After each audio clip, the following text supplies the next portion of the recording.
The marketplace humiliation. The Nexus 7 trading station floated at the edge of civilized space, a massive cylindrical structure rotating slowly against the backdrop of distant stars. Inside its grimy corridors and crowded marketplaces, dozens of species mingled, traded, and survived on the margins of galactic society. The air recyclers struggled against the mixture of atmospheric preferences, creating a hazy fog that clung to the upper levels of the main commerce district. Kira Threnody had never imagined she would end up here, stripped of everything she once held dear. The young Zelani female stumbled forward as rough hands pushed her into the center of the marketplace.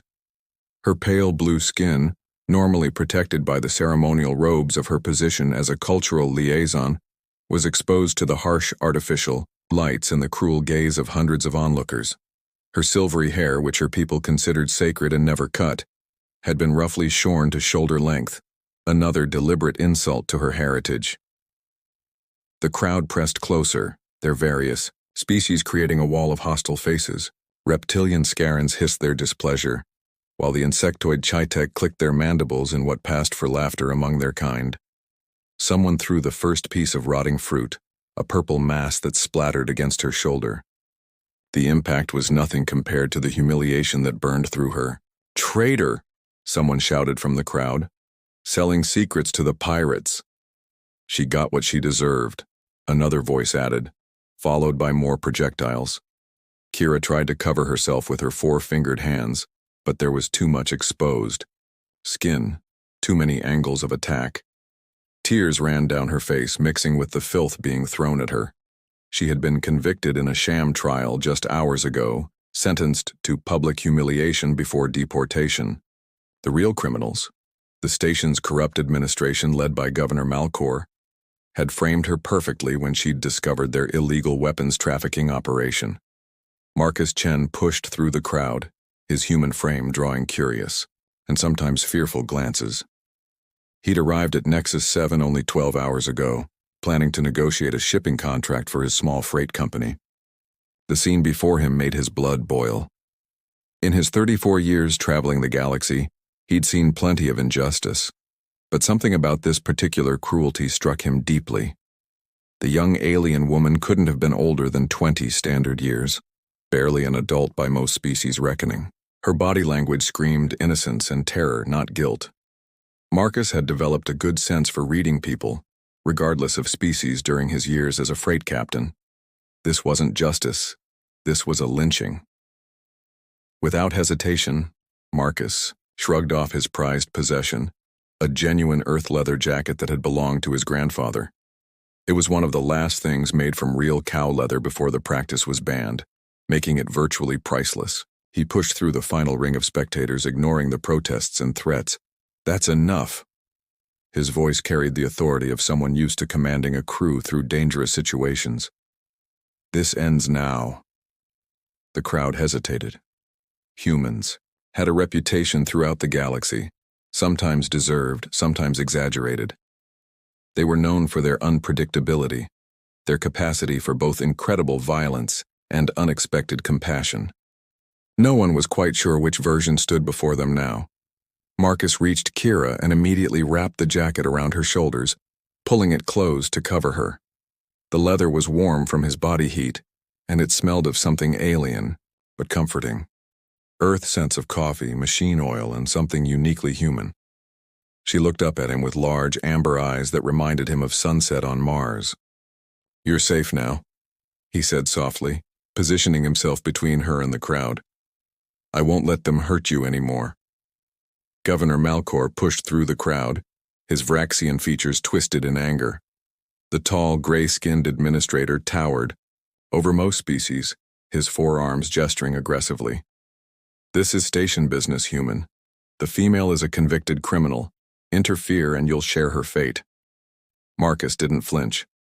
He'd faced down pirates, corrupt officials, and even a Deathworld predator once.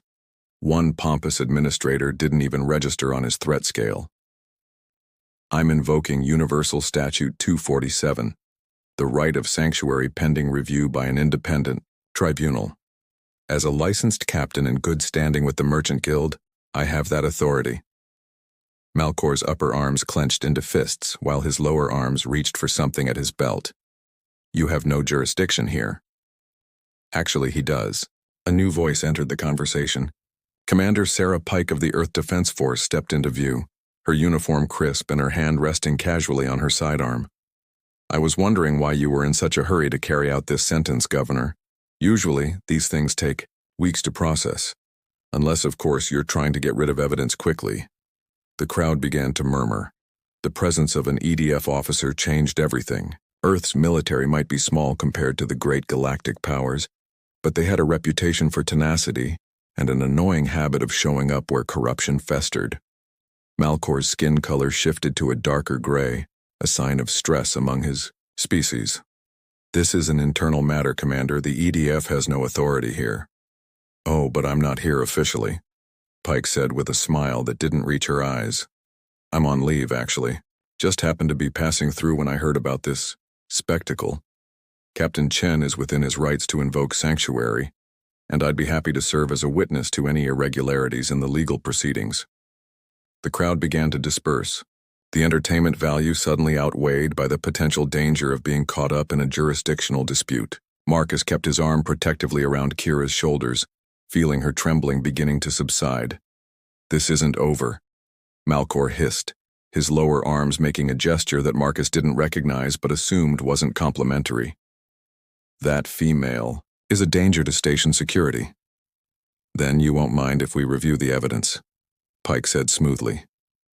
I'm sure everything is perfectly legal and above board. Malcor stormed off, his personal guard flanking him. The marketplace quickly returned to its normal chaos as if nothing had happened. Just another day on Nexus 7.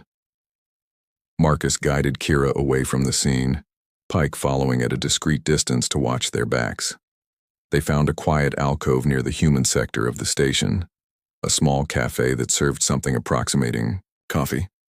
Thank you, Kira whispered, her voice melodious despite her distress. I didn't think anyone would help. My own people abandoned me when the charges were brought.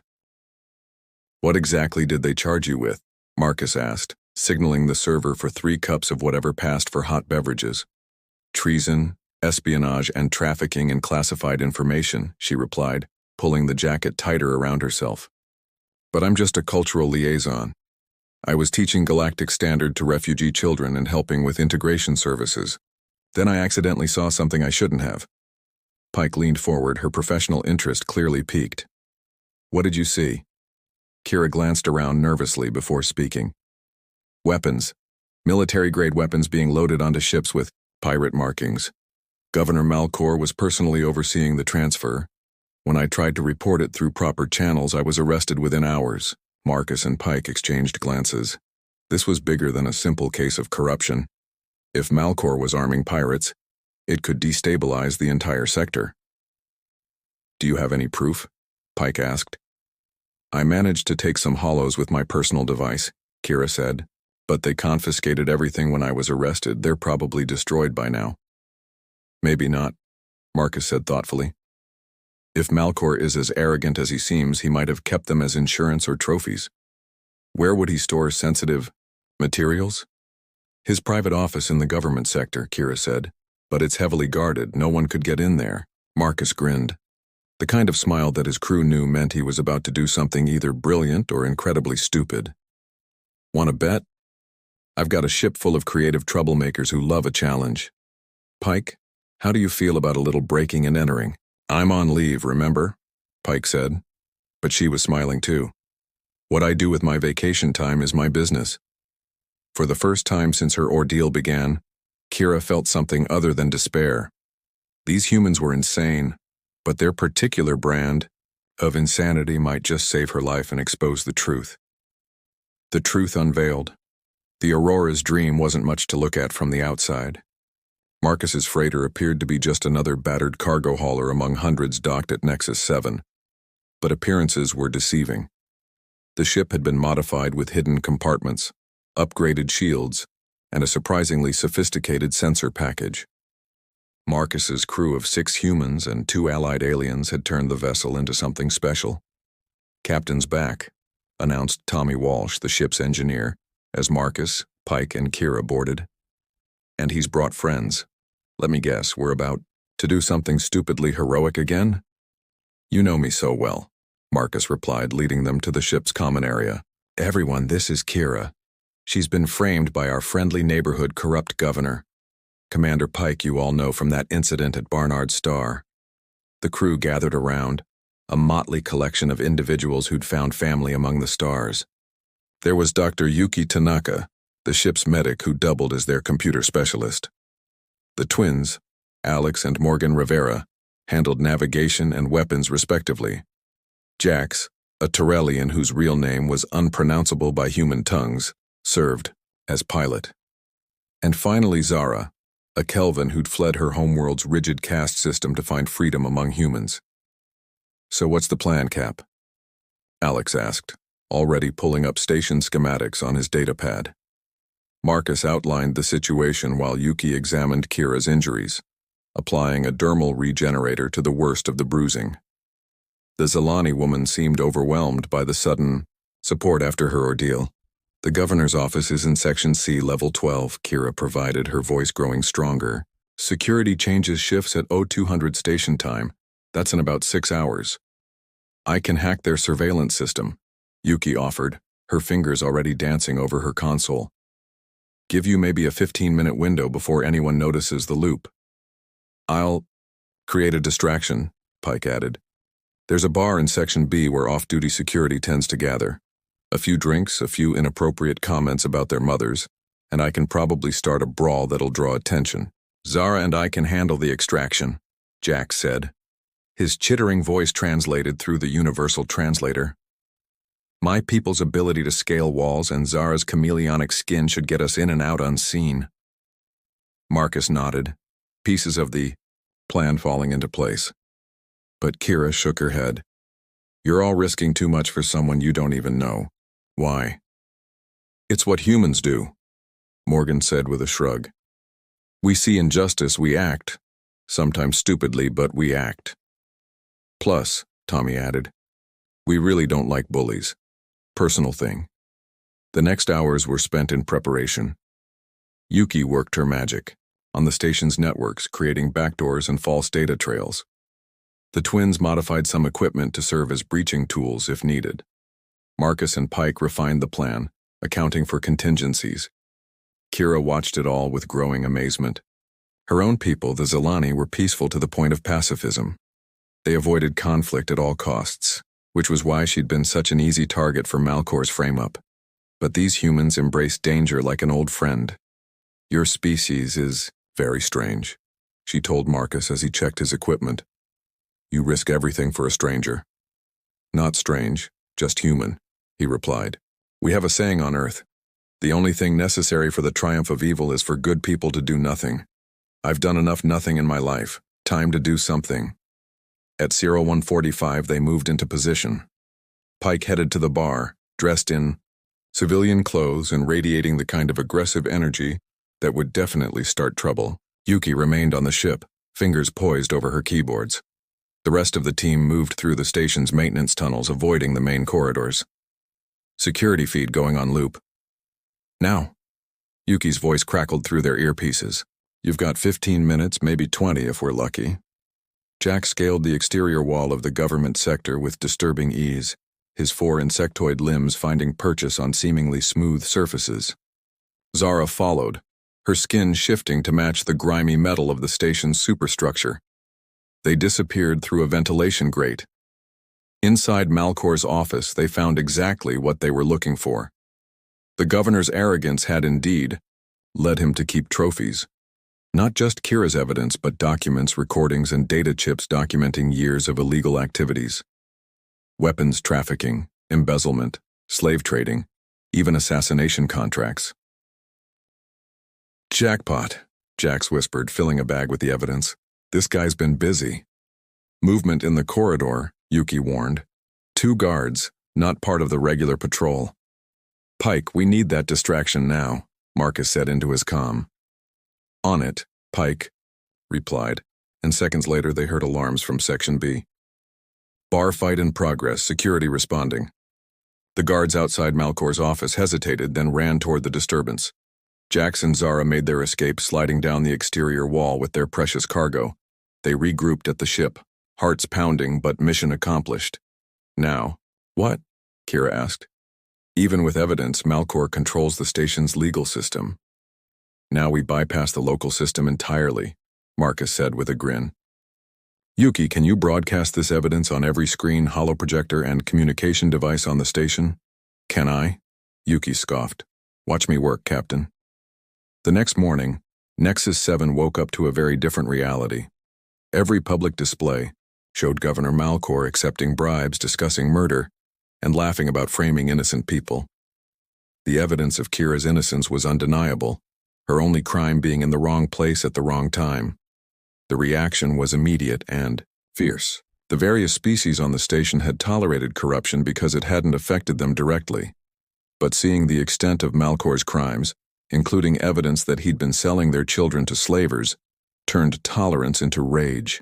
Malcor tried to flee but found his personal ship mysteriously suffering from engine failure, courtesy of Tommy's late-night modifications. Station security, realizing they'd been working for a monster, arrested him themselves. Within hours, a provisional government was formed with representatives from multiple species. In the same marketplace where Kira had been humiliated, a very different scene unfolded. The Zalani woman stood before a cheering crowd, vindicated and restored.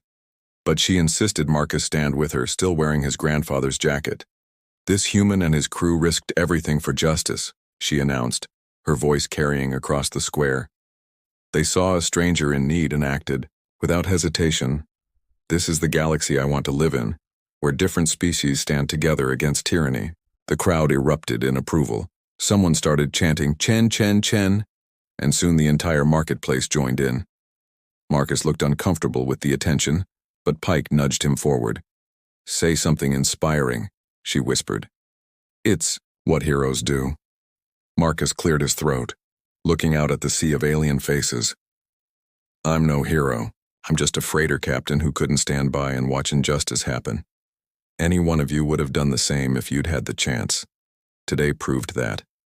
When you saw the truth, you acted. That's all any of us can do, stand up for what's right, even when it's dangerous." Later aboard the Aurora's Dream, Kira approached Marcus. She held out his jacket, cleaned and carefully folded. "I believe this belongs to you." "Keep it," Marcus said. "Looks better on you anyway. Besides, you're part of the crew now if you want to be. We could use a cultural liaison, especially one who knows how to spot corruption." Kira's amber eyes widened. "You want me to join your crew?" "Why not? You've already survived the initiation. Public humiliation, daring rescue, taking down a corrupt government, that's pretty much a typical Tuesday for us." "Your Tuesdays are very eventful," she said, slipping the jacket back on. It felt like armor now. Protection not just from physical harm, but from a universe that could be cruel and unjust. "Welcome to humanity," Tommy called out, raising a glass of something that might have been alcohol. "We're all crazy here, but it's a good kind of crazy." As the Aurora's Dream departed Nexus 7, Kira stood on the bridge watching the stars stretch into lines as they jumped to hyperspace. She'd lost everything, her position, her standing among her own people, her old life. But she'd gained something far more valuable, a family that would stand by her, fight for her, and never let her stand alone again. The jacket still smelled of earth, of courage, of hope. It smelled of humanity at its best. And now it smelled a little bit like her too. She was part of something larger now, part of the human story of standing up to bullies, protecting the innocent, and finding family in the most unexpected places. In the vast, often cold universe, humans had taught her the most important lesson of all. No one stands alone if someone with a conscience is watching. And in this crew, on this ship, conscience was in abundant supply. The Aurora's Dream sailed on through the stars, carrying its mixed crew toward new adventures, new injustices to fight, and new friends to make. Because that's what humans did. They saw someone in need and they acted. Simple as that, complicated as that, and beautiful as that. Marcus looked at his new crew member standing proud in his grandfather's jacket and smiled. Sometimes the best business deals were the ones you never planned to make. He'd come to Nexus 7 for a shipping contract. He was leaving with something far more valuable. Another soul saved, another wrong made right, and another reminder of why humanity, for all its flaws, was worth believing in. Next stop, the Rigel system, Alex announced from navigation. Estimated arrival in 36 hours. Any trouble waiting for us there? Marcus asked. Probably, Morgan said with a grin. There's always trouble somewhere. Good, Marcus replied, settling into his captain's chair. We'd be bored otherwise, Kira laughed, a sound like silver bells that filled the bridge with warmth. She was home. Not the home she'd been born to, but the home she'd chosen. And in the end, that was the most human thing of all. Choosing your family, choosing your path, choosing to stand when everyone else would sit. The stars awaited, infinite and full of possibility. And somewhere among them, someone else would need help, need hope, need a human to do what humans did best, see injustice, and refuse to accept it. The Aurora's dream flew on, carrying its precious cargo of courage, compassion, and controlled chaos across the galaxy. Just another human ship, doing human things, changing the universe one act of kindness at a time.